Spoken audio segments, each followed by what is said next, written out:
there's horrors and atrocities all over the world, and that's what people will look back upon and judge those periods in time where and don't worry, I know I'm preaching to the converted. All of you are wonderful, you're lovely, and you're all fighting the good fight. That's part of this. We're all fighting against this kind of shit. But it's not like this one moment is going to be what defined America.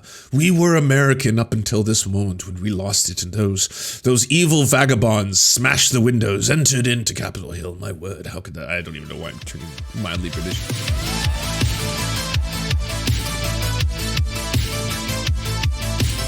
The third group, I'll be a little more violent. And the fourth group, I'll say, get the hell out of here!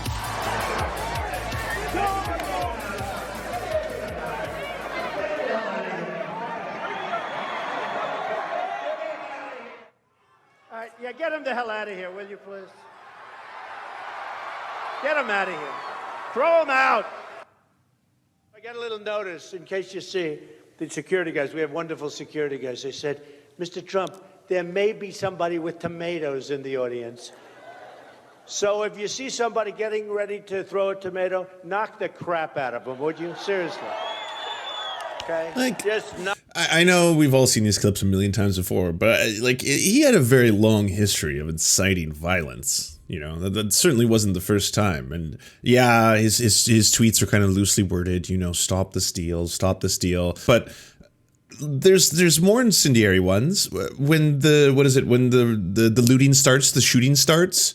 I mean, that's pretty much that we're going to shoot, you know, looters and rioters on sight kind of language. I promise you, I will pay for the legal fees, I promise. 1 week after the attack, on January 13th, President Trump, in response to continuing bipartisan criticism, releases another video. Here is part of what he said. I want to be very clear.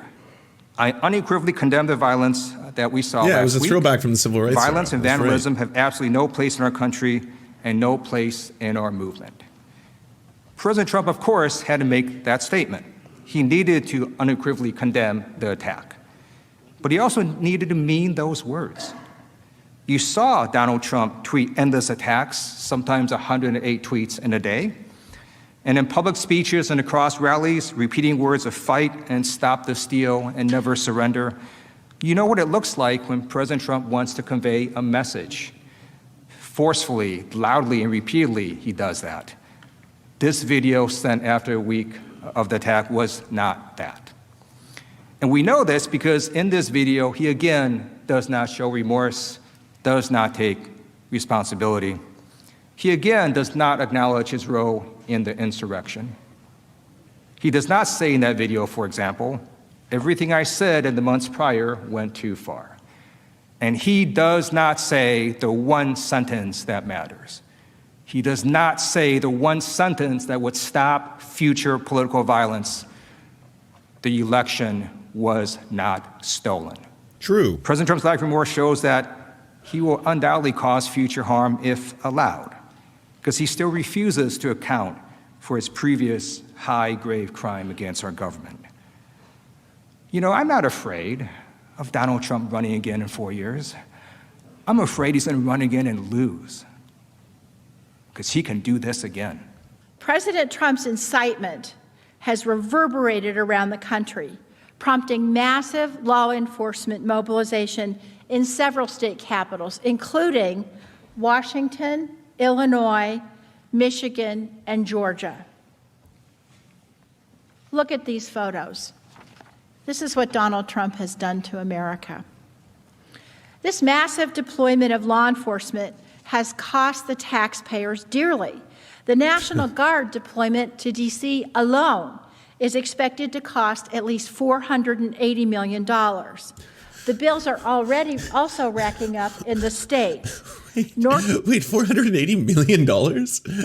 That's how much that costs. That's so much money. That's so much money. How are we going to pay for it? I'm asking that. How are we going to pay for it? That's a lot of fucking money. Where's the fiscal responsibility? Absolutely. Isn't there so many programs where they're like, well, yeah, come on, but we can't forgive student debt. We can't forgive medical debt. I mean, fair enough, those are way off. Medical debt is what, like $6 billion or $7 billion? But still, I don't know, $500 million on deploying 25,000 troops to Washington through mid-March? South Carolina, Pennsylvania, Utah, and Wisconsin Canadians are probably upset. Make Canada pay. $500,000 to safeguard their capitals in the run-up to the inauguration. Ohio spent $1.2 million over the same 2-week period. What message will we send the rest of the world?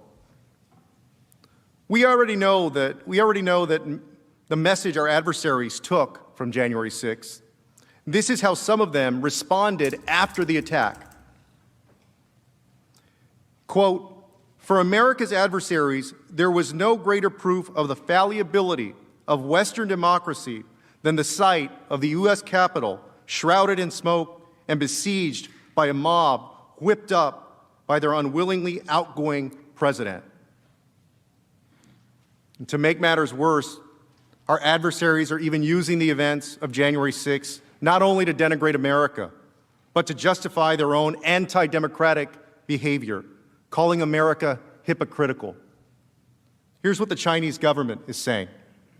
The spokesperson for China's Ministry of Foreign Affairs said the Capitol riot should spark, quote, "deep reflection among U.S. lawmakers regarding how they discuss the pro-democracy movement in Hong Kong, suggesting that the U.S. is hypocritical in denouncing Beijing's crackdown in the city while it struggles with its own unrest at home."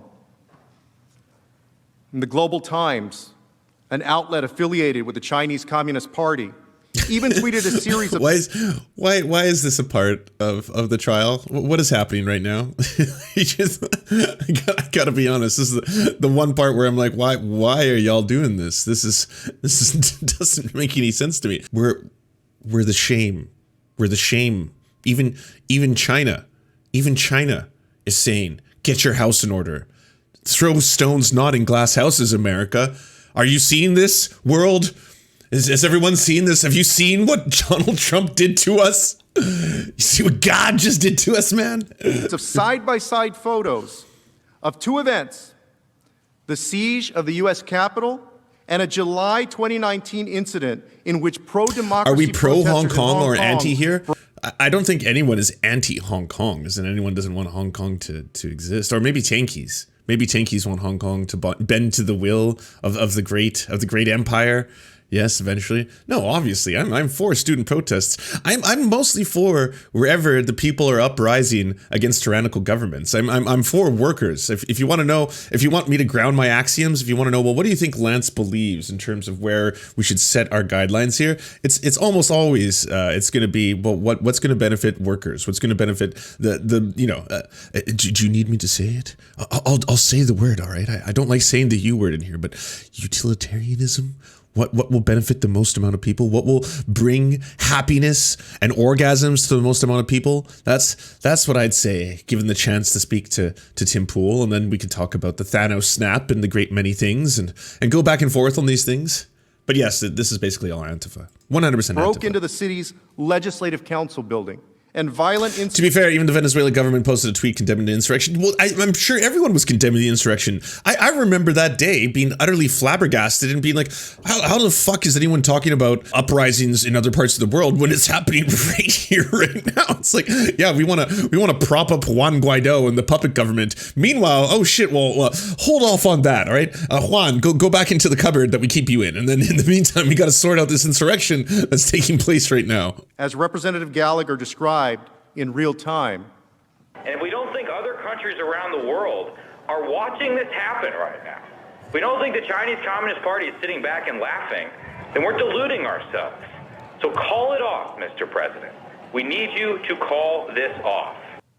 Russia. Okay, the thing is, honestly, if you want to cut through the conspiracy there, much like on one side of the strange tinfoil hat wearing Americans, like we all know on the side, who are saying that like the Chinese invented this virus, or that it's a Chinese manufactured virus, or that's, even if they didn't make it, the Chinese released it out into the open in order to try and, I don't know, collapse world economies, because that somehow benefits the ones who produce everything that require the rest of the world economies to buy everything. But sure, have at you. That's the conspiracy on the other side of the aisle when it comes back to America, right? That on some end, like where do they put this? That China would be reveling in this and being like, yes, and now it is time to assume the throne. If we have complete and utter chaos in America, if the entire country collapses into itself, China will rise as the world leader. China is rising and their economy is rising without any collapse of the American economy. China requires the American economy to rise. It requires the American economy to consume all the products that China makes. They're very interconnected, the two of them. The conspiracy theory on both sides doesn't work. If you're in America and you're like, well, China did this so they could basically upend the world economy to assume power. I was like, why would they do that? That is the worst possible plan. Like, think through your conspiracy theories, people. If you want to try and push these ideas on the rest of the world and get them to buy into this tinfoil hattery, then you have to actually think this through. Why would they do that? Outside of the fact that they've killed, tens of thousands of their own people, fine. You want to false flag and weirdo this shit, weirdo away. But on the other end of it, it doesn't make sense because they're interconnected. This is the thing with neoliberalism. These are global exchanges. They're economies that depend on each other. They prop each other up. The US needs China. China needs the US. The US consumes all the cheap Chinese products, and the US also needs to buy those cheap Chinese products because they can't afford to buy and manufacture those products at home. We're so far beyond that now. China manufactures all those products, and they require the enormous, the richest country in the world to buy them. It goes back and forth. Neither side is benefiting from the utter collapse of the other one's economy. Like if the United States collapses inward, it's like, okay, great. We now assume power. Who is going to fuel our economy by buying all the shit that we've made? What are we going to do with all these millions and millions of products? Russia has also seized on this violent attack against our government, decrying that democracy is, quote, over. The chairman of the Russian Upper House of Parliament's International Affairs Committee said, quote, the celebration of democracy is over. This is, alas, actually the bottom. I say this without a hint of gloating. America is no longer charting the course and therefore has lost all its rights to set it, and especially to impose it on others. They're using President Trump's incitement of an insurrection to declare that democracy is over. In Iran, the supreme leader is using President Trump's incitement of insurrection to mock America. He said of the situation in the United States, quote, I am no fan of any of the Ayatollahs, not a single one of them. I do not believe in religious fundamentalism, all right? I think the Ayatollahs are frightening. I'm not pro-Ayatollah, but goddamn, if I was the Ayatollah, hell yeah, I would be laughing at that shit. I'd be like, you motherfuckers who set up so many military bases around us, constantly accusing us of trying to basically nuke the Middle East out of existence, and y'all can't even handle your own insurrections? Yeah. If I was the Ayatollah, I probably would say something like, this is their democracy and human rights. This is their election scandal. These are their values. Their values are being mocked by the whole world. This is very, very polite. This seems almost like it's being like very, very friendly about this. It's like, oh, yes, no, this is just, you reap what you sow, America. You reap what you sow. I would have been way more callous. And on that note, just so this doesn't get clipped out of context, fuck the Ayatollah. Fuck the Ayatollah. All right. Absolutely. Since the incident at the U.S. Capitol on January 6th, Russian, Iranian, and Chinese influence actors have seized the opportunity to amplify narratives in furtherance of their policy interests new gravel, amid the nice. presidential We got candy. transition. We cannot let them use what happened on January 6th to define us, who we are, and what we stand for. We get to define ourselves by how we respond to the attack. So our friends... I think you know what? I was about to say, I think this would be a uniquely American thing where in the middle of this trial, the whole thing still has to be about American exceptionalism. But now that I think about it, had this thing happen in Canada, I could still see the Liberals of Canada standing up and like, this is not what Canada is all about. This is not Canadian values of multiculturalism, inclusivity, and building and fostering a justice and peace for all Canadians. We cannot let this moment define us. That would actually be exactly what they'd be saying. So yeah, I'm off base on that one. But at the end of the day, in terms of what defines you as a country, it's not just this one event. All right, all year, the rest of the world is looking upon America, probably with varying degrees of inspiration and horror. To be totally frank, watching what ICE was doing to children, putting children in camps, separating from their mothers, and then when the studies came out that thousands of those children had been sexually abused, like that is Nazi shit. When I see that, I'm like, holy fuck, that is horror on levels of which I did not think I'd be living through in my lifetime. But I am. It sucks. That's the world we live in. But then I get really upset when people just look only to America for all the world's woes. Because guess what, Europe? Y'all are having the rise of far-right fascism all over the place and fucked up shit happening all over the place. The Islamophobia ranking up to 11. The amount of hate crimes going on in Europe right now, horrifying. And hey, look, I shouldn't be throwing stones. Fucking Canada is actively involved in genocide right now. We're actively involved in genocide against the Indigenous people. We're doing it constantly. They have to fight tooth and nail just to be able to be like validate their own existence. Meanwhile, we're like, no, we're going to continue to make sure that women aren't able to give birth if we put them through the provincial healthcare program, the federal healthcare program. Like, there's horrors and atrocities all over the world, and that's what people will look back upon and judge those periods in time where like and don't worry, I know I'm preaching to the converted. All of you are wonderful, you're lovely, and you're all fighting the good fight. That's part of this. We're all fighting against this kind of shit. But it's not like this one moment is going to be what defined America. We were American up until this moment when we lost it, and those evil vagabonds smashed the windows, entered into Capitol Hill. My word, how could that? I don't even know why I'm turning mildly British. All of you people really came up with, we will stop the steal. Standing before a crowd filled with people that were poised for violence, at his signal, he struck a match. And he aimed it straight at this building. We simply... NBC, just an olive branch here. This shit was just like jaw-dropping without the quasi-dubstep music in the background to be like, emphasis. Like, it speaks for itself. You don't need it. In fact, absolute silence is going to be more effective than whatever it is you're adding in the background. Cannot sweep this under the rug. We must take a united stand, all of us, that this is not... This is a revolution! No one made Donald Trump run for president and swear an oath. He betrayed us, and as Representative Cheney said, it was the greatest betrayal of a presidential oath in the history... Yeah, it does need more air horns. What up, world star of the United States of America. Now, some people have argued that President Trump made a mistake, that he gets a mulligan. But we know President Trump didn't make a mistake. Because you see, when you or I make a mistake and something very bad happens. I'll be honest, I don't think anyone was like, it was a little oopsie, but he's good now. I think the argument is either he's not responsible for this or he is responsible for this, right? We would show remorse. We would accept responsibility. President Trump didn't do any of that. The president praised a Republican candidate who assaulted a journalist as my kind of guy. He said there were, quote, very fine people on both sides when the neo-Nazis, the Klansmen, and Proud Boys invaded the city, the great city of Charlottesville, and killed Heather Heyer. And he said that an attack on a black protester at one of his rallies was very, very appropriate. Does that sound familiar? I'm a former prosecutor, and we're trained to recognize lack of remorse. But it doesn't take a prosecutor to understand that President Trump was not showing remorse.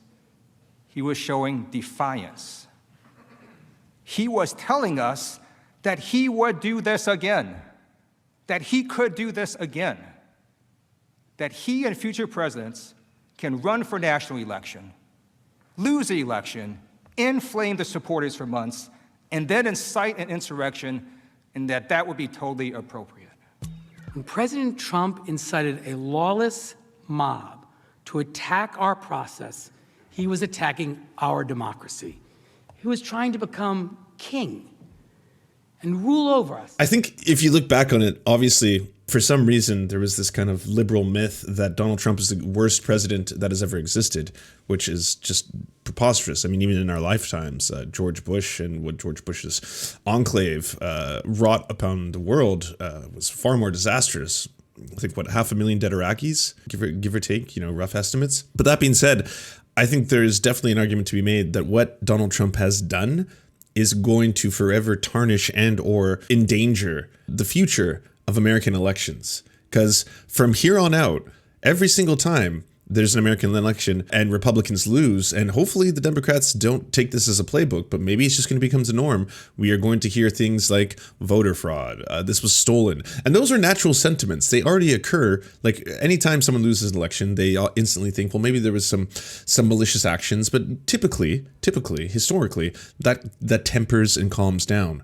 But now we have a situation in which I think you're going to start seeing that all the time. It's going to be like fake news, this is rigged. And also making fake news just a regular thing. Like there was already a distrust in the media, and there has been a decided increase in distrust of the media since basically the age of Nixon. So we've seen an increase in that, and that's both in most Western democracies. So now Donald Trump has effectively, I think, kicked that off the edge, where it's like, yeah, you distrust the media, and on top of which, now we know that they're the lying press. These are all the fake news outlets. A sitting president actively instigated his supporters to violently disrupt the process that provides for the peaceful transfer of power from one president to the next.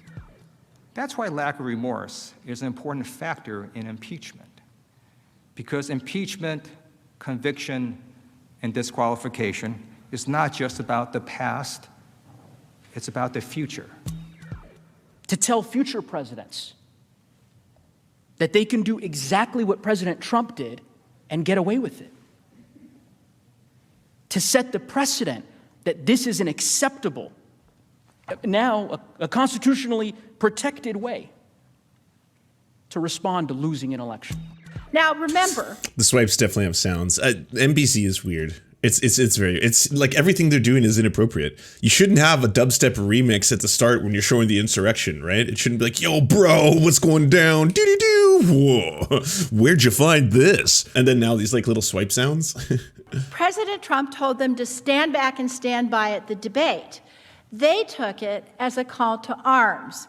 And when he called them to arms, they were all ready to act. They were waiting for their orders, which they got on January 6th.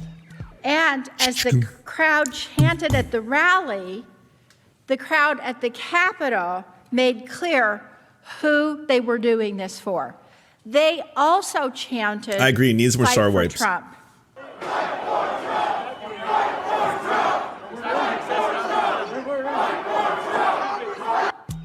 They were following his instructions. They said he had invited them.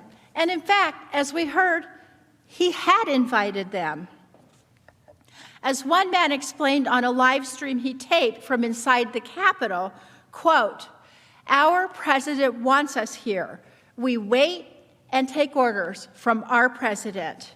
The siege of the Michigan State House was effectively a state-level dress rehearsal for the siege of the U.S. Capitol that Trump incited on January 6th. It was a preview of the coming insurrection. When responding to extremist plots in Michigan, Trump showed he knew how to use the power of a mob to advance his political objectives. The president says heavily armed extremists carrying Confederate battle flags and pushing past police to overtake the Michigan State House chamber are very good people and just negotiate with them. It's clear he doesn't think that they're at fault in any way at all. When President-elect Biden went on television that day to demand an end to the siege, one woman asked this. Does he not realize President Trump called us to siege the place? When it became clear that Donald Trump was not going to save these folks from prosecution, when it became clear that the commander-in-chief had given false commands that went against this country, some of his supporters even expressed regret, and they said they felt duped. As more and more of these people have been charged, the confession and the regret simply cascades. More and more insurrectionists are admitting that they came at Trump's direction. I want to find do we have the Lindsey? I think I have the Lindsey Graham, right? Yeah, Lindsey Graham caught meeting with Trump's defense team during the trial. Nice.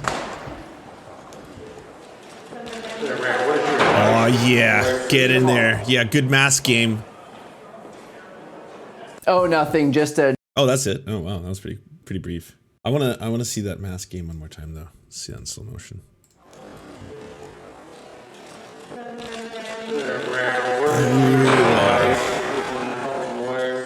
Still not on the face.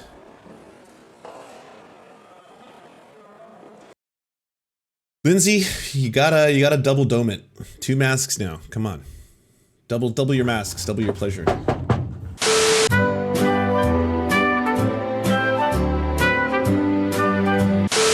Do you like fighting games? Why do you like this game? What are you talking? What? This is stupid. Do you like rambling, incoherent political tangents? I'm a free speech warrior. I believe in free speech, but I think football man should stand for the flag. Then you'll love Dr. Butler. Yoda Peterson here. Clean your room, you must have. Ah, censorship. We got it all, baby. We got casuals, highlight reels, long-form essays, things you heard of, things you ain't never heard of, and everything in between, because we're all gay communists, just like you. So do yourself a favor, don't be a weenie king.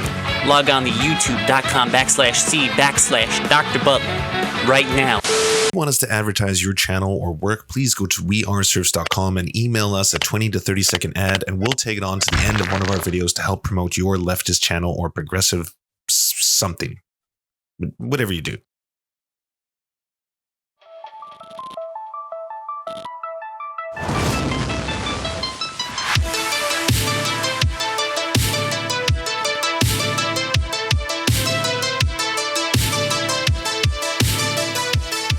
To our gods, Anra, Xander Corvus, Schlatsky, we look to the stars for your divine guidance.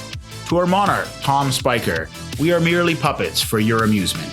To our lords, Trevor R., Alexander Thaler, Hans Josephine, Ryan Lubin, Jimothy K. Meeble Beeps Jr., Bisexual Black Gamer, and Tofox, we shall carry your banner into the fog of war.